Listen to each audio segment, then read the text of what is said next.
ตัดไม้ไผ่มาเพื่อสิเฮ็ดเบ็ดงาเนาะใส่ลำไร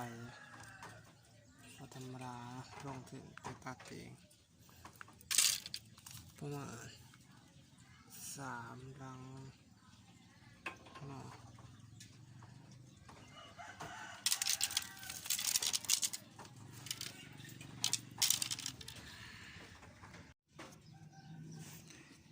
เฮ็ดเป็ดเนาะเฮ็ดเบ็ดเ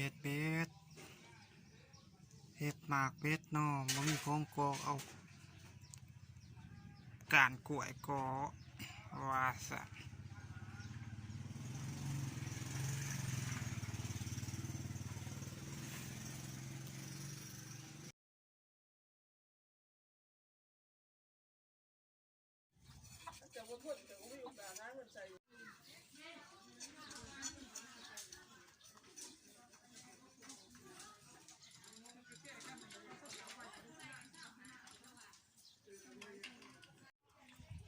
นี่กูก็ยังมาไปนะเฮ็ดเหมือนนี่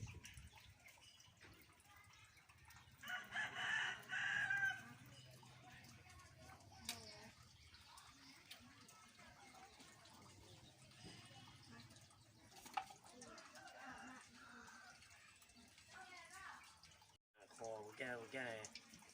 เอวทักกันพวกง่ายเพราะว่าอยากฮักกูแง่เขาทำ